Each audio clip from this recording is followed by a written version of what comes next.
Bonjour à tous, je vous retrouve pour une nouvelle vidéo après cette pause de quelques semaines. Cette vidéo est pour moi très importante parce qu'elle contient un message qui aujourd'hui, au-delà d'être entendu, doit être compris et doit être intégré dans nos vies quotidiennes pour permettre enfin l'expansion de la lumière. Et dans le monde actuel, il est important de revenir à sa lumière.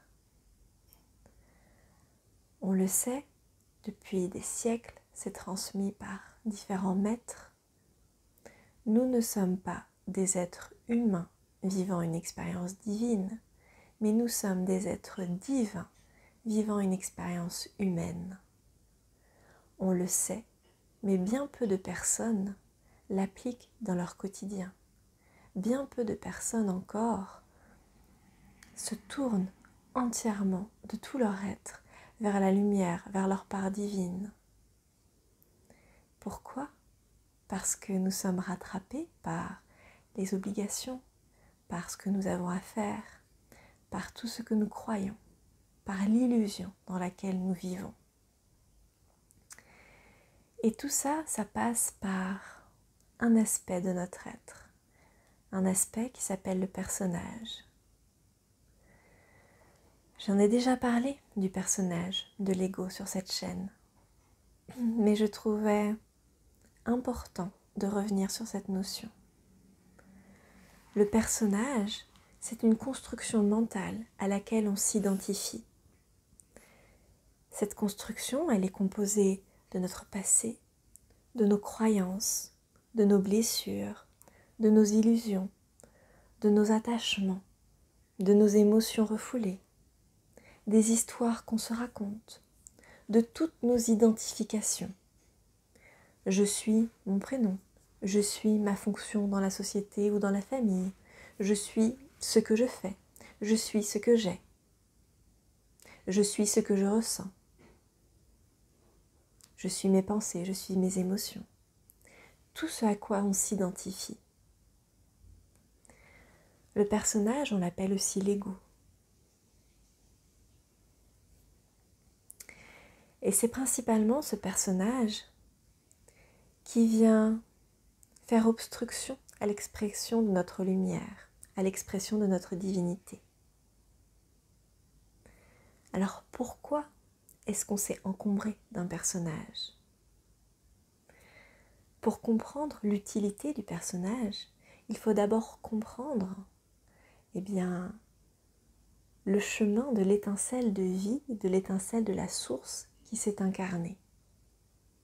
Il faut comprendre qu'à la base de tout, il y a la source de toute vie. Dieu, le divin, l'univers, appelez-le comme vous voulez. Mais c'est la base, la source de toute vie. Et la source de toute vie, elle crée en permanence. Et elle contient tout, aussi bien la lumière que l'obscurité. Et pour pouvoir expérimenter ce qu'elle crée, la source de toute vie va charger des milliards et des milliards et des milliards d'étincelles d'expérimenter la vie à travers différents stades, à travers différents mondes.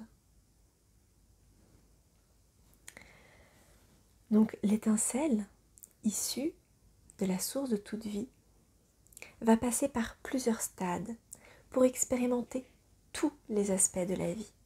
Et pas que les aspects lumineux, mais aussi les aspects plus sombres, les aspects de l'oubli de soi,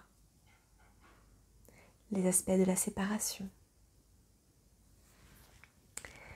Mais quand on est une part de la source elle-même, comment est-ce qu'on peut expérimenter l'inverse de la vie ?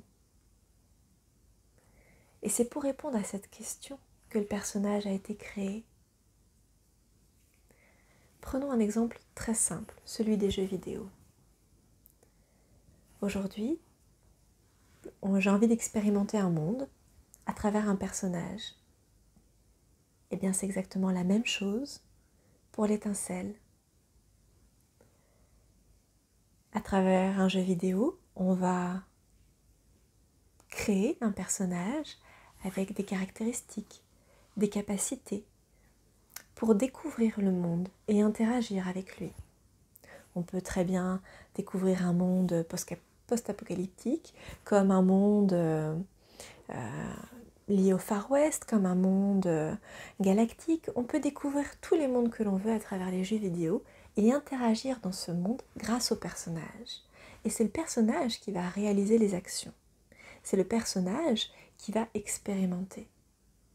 Eh bien, c'est le même principe pour l'étincelle qui vit en chacun de nous.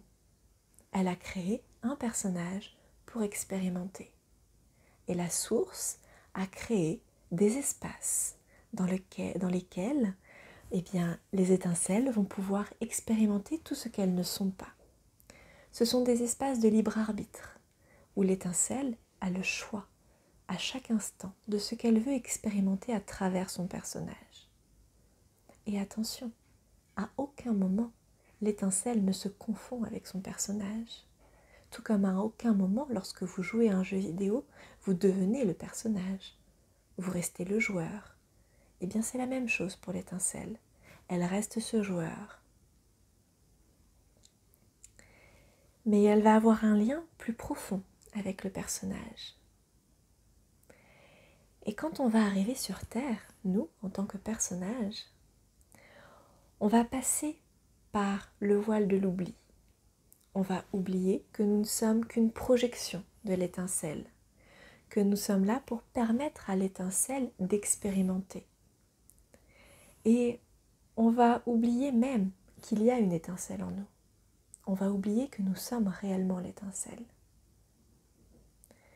Pour mieux s'identifier au personnage, pour que l'expérience ait l'air la plus réelle possible. Et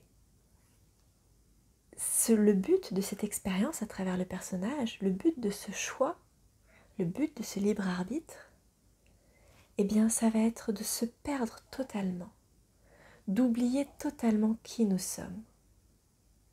Parce que en oubliant totalement qui nous sommes, en se perdant au plus profond de notre obscurité, c'est là que nous allons retrouver notre étincelle, que nous allons retrouver le divin en soi.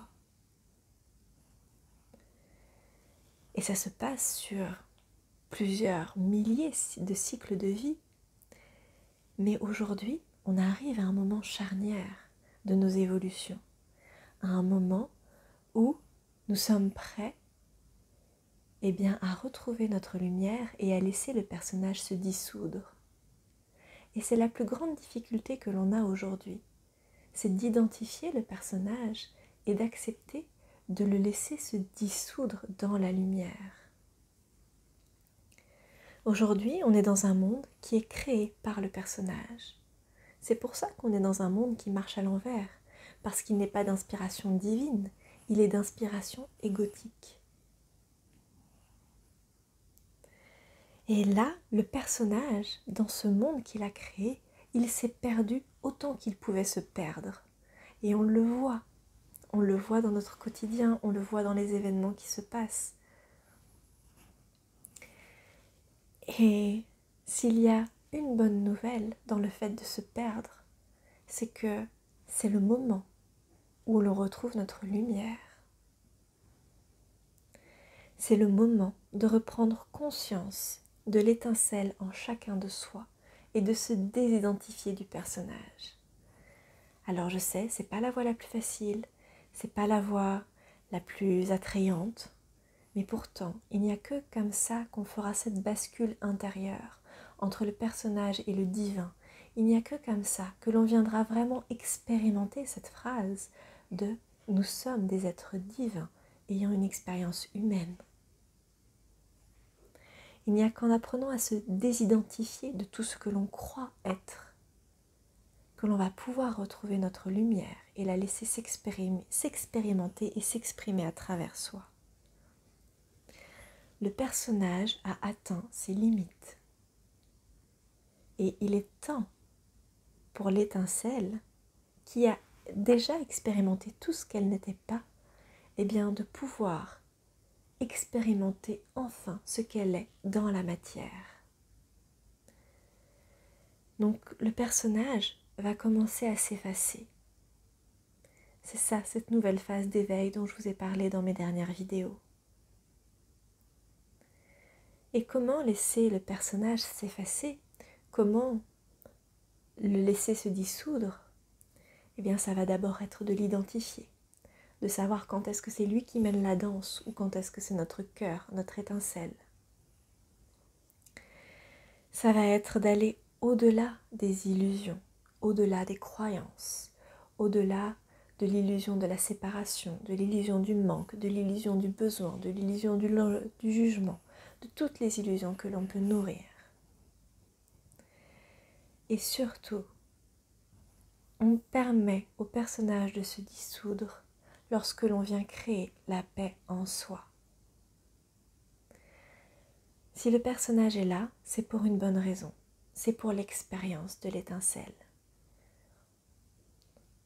Et lorsqu'il s'exprime, lorsqu'il reprend un petit peu la main dans nos vies, c'est que nous avons une leçon à aller voir, c'est qu'il a un enseignement à nous transmettre, c'est que nous nous identifions encore à une limite intérieure.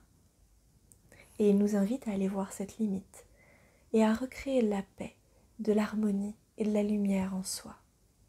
Et plus on va créer cette paix en soi, entre toutes nos facettes, plus on va s'apporter de l'amour, de la lumière, plus on va comprendre comment on fonctionne, plus on va comprendre nos limitations, les accepter, les aimer, plus elles vont se dissoudre d'elles-mêmes.